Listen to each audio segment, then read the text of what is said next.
everybody, this is Chris. Thank you for joining me. So I would like to show you this little bracelet I've made a few minutes ago. It's really lightweight. It's in different colors, different sizes of beads, and it's really lightweight. I can't believe how lightweight it is. So I've just mounted that on a elastic wire, if you wish. And I'm going to show you how you do, not exactly this one, but any kind of bracelet or earrings that you wish, or even a necklace, very lightweight. And these are actually not beads. I think you understood that in the title. They are made with paper. And I know this is not new. I'm sorry. Ooh, I'm losing my voice. This is not new, but I'm rediscovering this because I was cleaning up my stash and I found some beads that I had made a few years ago and I had some left, and I thought, oh yes, I need to do this again because it's really nice. I'm pretty much into jewelry making these past few weeks. And I thought, well, you know, resin is nice, but making your own beads is also really cool to do and so easy. So for those of you who have never done paper beads, they're awesome. And you don't have to use only paper. Actually, I've done this one in some kind of fabric, and this is the fabric I have used. And it's also the same technique, very easy. And I'm going to show you some shortcuts as well if you don't have a lot of paper. I've made this one, so this is one of the beads. This one is not covered, it's just plain paper yet, and I'm going to show you, I'm going to do some close-ups here. I think you'll see that better. So this is one of the examples I will show you because, of course, you can do this in different sizes, different thickness, of course, different colors according to your paper. This is another one I've used. This is actually this paper. So what you need to keep in mind is that your paper is going to look a bit darker. This, for example, this one here is this paper, but smaller, of course. I've used also this very heavy paper, which is this one, and it's really fun. So you can see that the color is kind of blended a little bit. You don't see the holographic side that much, but I still think it's great. Oh, you can see the holographic. You can still see it. And it's in a very shiny color. This is a very big bead. I just put more paper on it. And honestly, when you put it like this, no one is going to know that it was made out of paper. So let's get started. And you can also use washi tape. This one and this one were made in washi tape. So what I like to do to make it easier, unless you have a very big strip of paper, but if I had to use this one, for example, this one is really thin and flimsy. So if I wanted to have a big bead like this one, I would have to use different lengths and big lengths of paper. If you don't have a lot, but you still want to make like this one, is very short. It's a 6x6 pad of paper, actually. Let me show you this one if you can find some of these. They're really nice. They come in a variety of little colors here and music. And I really like the fact that it's really blingy and shiny. So I've cut a strip, but I can't go over 6x6. So I would have to cut a lot of pieces of paper in order to make a very thick one. So what you can do instead is just using here, this is a heavy cardstock, and I'm going to use this as my base, and then I will cover it up. So easy. So you will need paper, you will need a paper trimmer, you will need an embossing pad. This one is very yicky, but it's really old. I have one just for embossing, actually, when I'm doing these beads. You will need embossing powder, obviously. Also, if you don't want to use embossing powder, you can use a thick varnish on top, but it's gonna take more time because you will need to put at least maybe 2-3 coats of it. If you use a very thick embossing powder like this one, it's an ultra thick embossing powder. It's from Ranger. You will need only two coats. Probably maybe 3 if you really want to make it very thick, why not? But that's what I'm going to be using in my example. You will need glue. I'm using Tombow, but any kind of quick drying glue will do for this. A washi tape, you can do again a little bit of fabric if you wanted to. It's going to be exactly the same principle. So, and I'm going to use these tools as well. They're very handy. I'm not sure about how they're called. And they usually come in sets of 5 in different width. You can see this one is much bigger than this one or this one. And it's going to make your beads look different, like thinner, like this one, or thicker, like this one with a bigger hole. So it's really up to you. The thicker, the more paper you will need to use. So I'm going to start with a bigger one because I think it's easier to see on the camera. All right. So they're made also for quilling. So you can enter your piece of paper inside. If you don't have this, you can use tweezers, or you can also use a paintbrush like this and put your paper around it. I just think that I have these and I've used them so much that it's more convenient. And what I like to do first, especially when I'm using heavy cardstock, is that I like to put it in shape like this. Otherwise, when it's heavy cardstock and you want to make a circle, it tends to make some indentations, you know, like it's folding itself and not getting round, so it's not as perfect. So I'm doing this a couple of times. You don't need to put glue when you start, especially when you use these tools, and you're just going to start to coil your paper on itself. And try to be regular here. If you're using a piece of paper that is the same size, same width on both sides, like you see here, you need to put it straight on itself. All right. So when I'm arriving at this point, I think this bead is quite big. I'm just going to put some glue here.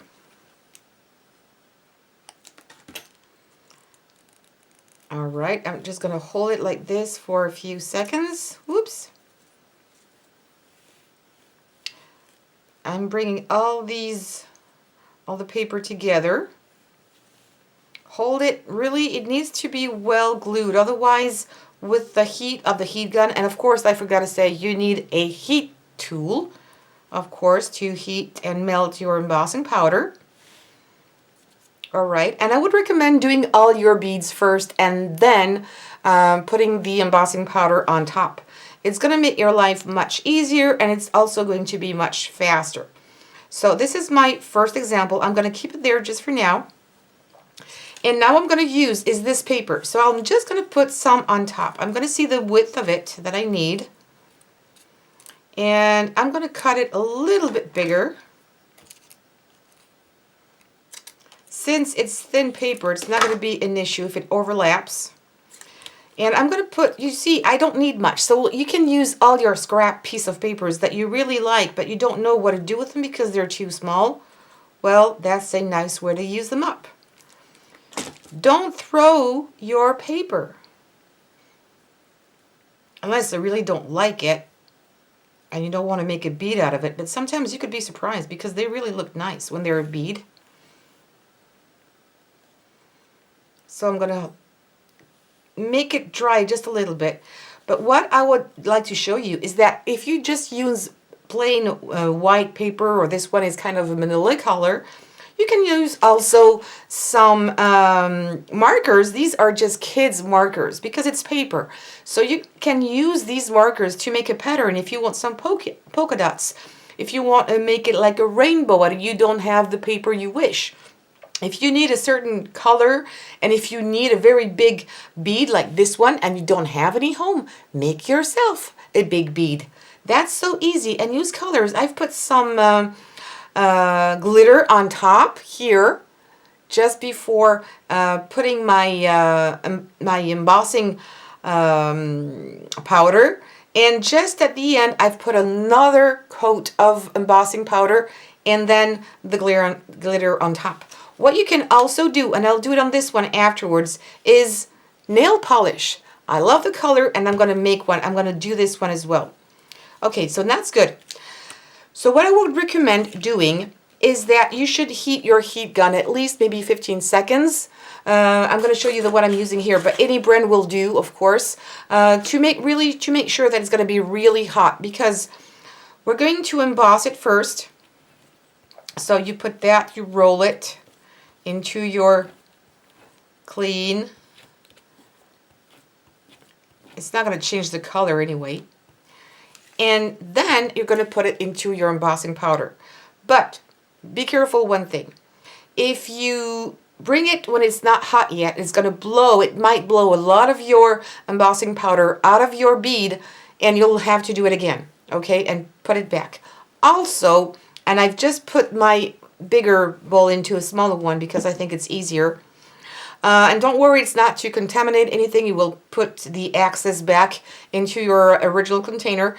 Is that every time you're going to blow it up, your bead, once you have the embossing folder, the embossing powder on top, take this away because it's going to blow away all your powder that you have here. So make sure that every time you do that, you put that aside and then you bring it back. Not too far away, but be careful of that because it's going to spread all over your table. So make a whole bunch of beads first, and then when you're ready, you have enough beads, then you're going to do this one after the other. It's going to go very quickly.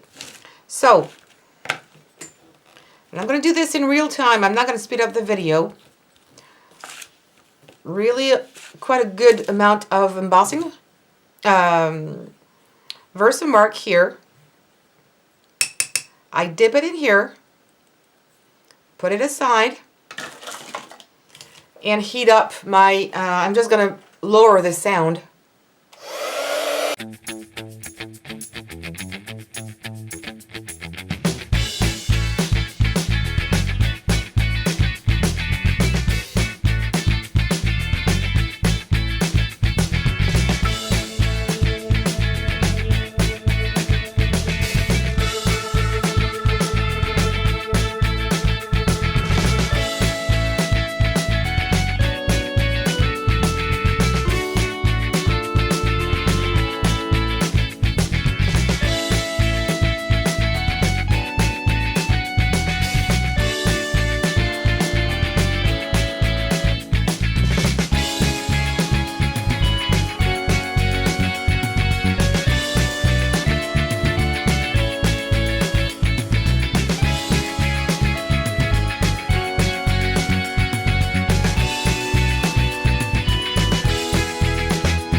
There you go. So if you can see it, it starts beginning very white in the beginning, and then it starts to clear up again. But I keep on turning it because the more layers you put, you might have a big drop of embossing powder. So if you keep on turning it, you are going to have something that is quite even. It's not as perfect as a bead could be, but it's still quite good. So right now, don't put your fingers right here because it's going to be really hot. And I would also recommend not putting your fingers on the bead until it's completely cooled down. It's not going to take just a few minutes. But otherwise, what can happen is that you're going to leave your fingerprints in there and it's not going to be nice, and you will have to put another coat on top of what you have just done. So put this in a place like, for example, on something that is not going to touch anything. Just let it cool like this. We're going to make another one, and I'm going to show you how you can make this one now in another shape. So what you will need for this are 2 strips of paper. So there's one that is normal, whatever the length is. It's just a normal strip of paper. And then you're going to make another one that starts with the same width here, but then you're going to go into a triangular shape at the end. Okay? That's really important because when you're going to glue it down together like this, it needs to start exactly at the same width. Okay? I hope you'll be able to see that. I think here you can see it better. So I'm going to use the other one here, a little smaller that I have. Oh, I forgot to do this just before. My paper trimmer is starting to be a bit tired. I need to change the blade. I'm going to do this, the same thing here. All right, that's enough. And I'm going to start rolling. Let me see. There you go. So again, I'm doing the exact same thing. I've got a lot of glue and paint on my fingers. I've used the nail polish. Again, a little bit of glue here, just like we did before.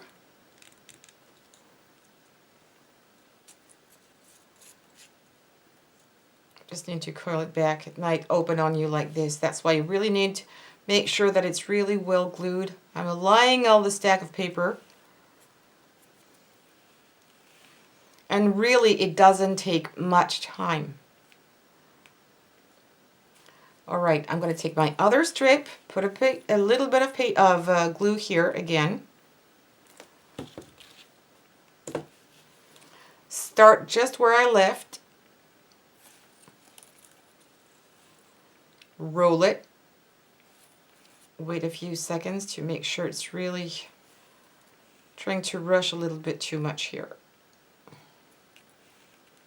Okay.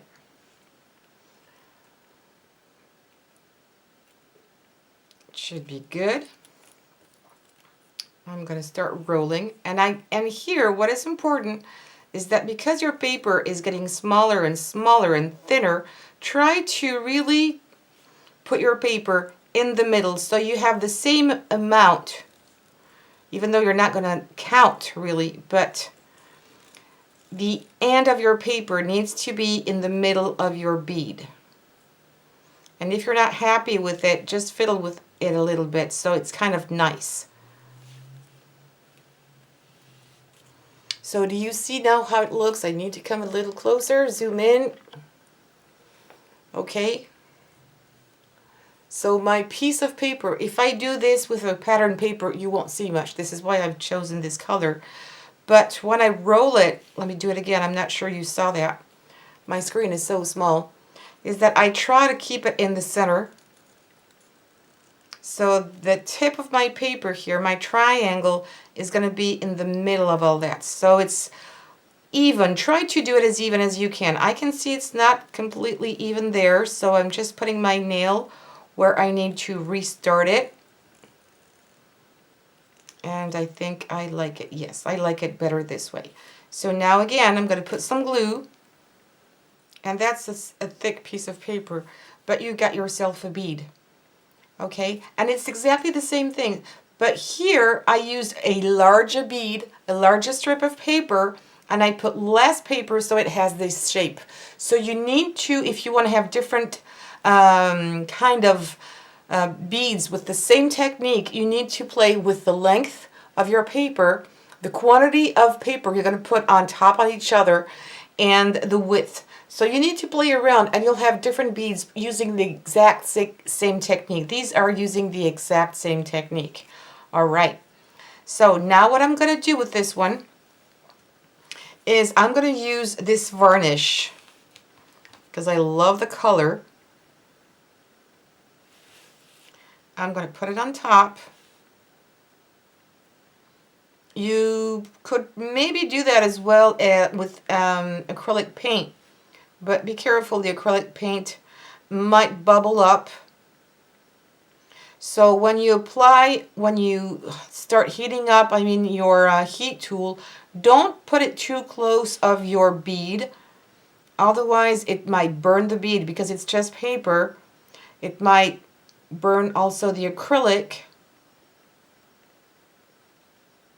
It shouldn't be burning. You're just melting down the embossing powder. So leave this to dry. Don't forget also to do the sides. And concerning the beads, like if you don't do anything, they're going to keep their color. So I've used a vanilla color. It's going to stay like this. But if you want to have something nicer, you can also color it with your markers like this. Again, these are just water-based markers, like, you know, Child's brand, really cheap ones. They're kiddos, that you can see for kids. And I've just colored the sides here. You can also make it a little nicer if you want to color just a tiny bit the center of your hole, but you don't really need to, but it finishes up nicely your bead. You could also use silver or gold markers to do this. It's really up to you.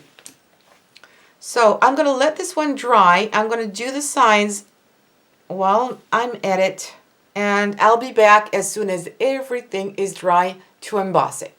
Actually, while it's drying, I'm going to show you another example. So I've already pre-made this bead here, and what I'm going to do to show you how easy it is again, I'm just going to use washi tape on top. And I love this one. It's glittery, and I love the color. So I have made my roll here the same width, hopefully, or almost the same width as my washi tape. I need to cut this straight first. And it's going to be seamless because this is very thin, so I can start wherever I want. Cover up my bead.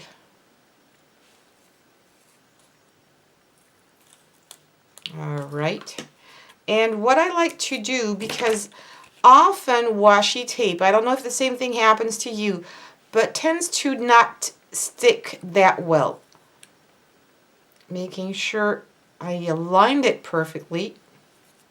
Okay, so you don't really see the seam that much, but what I like to do, that's important, is to secure it with more glue, because what may happen is that it's going to be heated up with the heat tool, it might open up, and then it's not going to be nice. It's going to be ugly. It's going to open up, and you won't be able to finish your bead. So that's something I like to do, secure it with glue all the time. And we're going to do the same process.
And you see, I keep on turning it, so I know, because every time we're putting another layer, even the one under is melting down. So because of this drop that may happen, you need to keep on turning and turning your paper around so it gets even and you don't have a big blob somewhere. And if you do, don't worry, it's not a big issue, but there you go. And I think I do have a little blob here.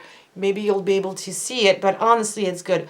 Wait again completely to be dry before taking it away, because if you put your fingers there, first you might burn yourself, and then having your fingerprints, and this is not what you want. So let me show you my other example here, the one I've made previously, the one that I have made here as well.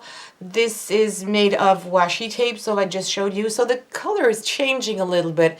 It's, like I said, making it a bit more brighter, but it's still really nice. You can still see the fact that it has glitter in it. Can you see that? I really like it, honestly. And it's so fun to do this one with the nail polish. And it's, again, it's not perfect, but it's so personal.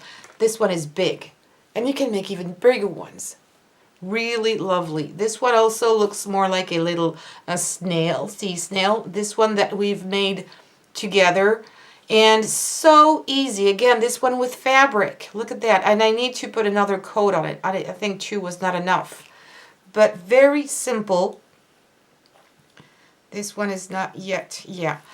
So there you go. I'm sure that you've done this maybe in the past. If you haven't, give it a try because it's really fun to do and it's so easy and nobody will ever know that it was just paper.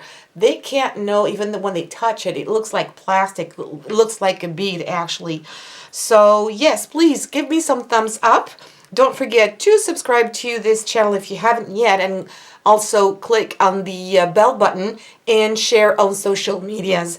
Thank you so much. Don't forget to leave me your comments or just say hello. I'll get back to you. And see you soon. Take care and happy crafting. Bye-bye.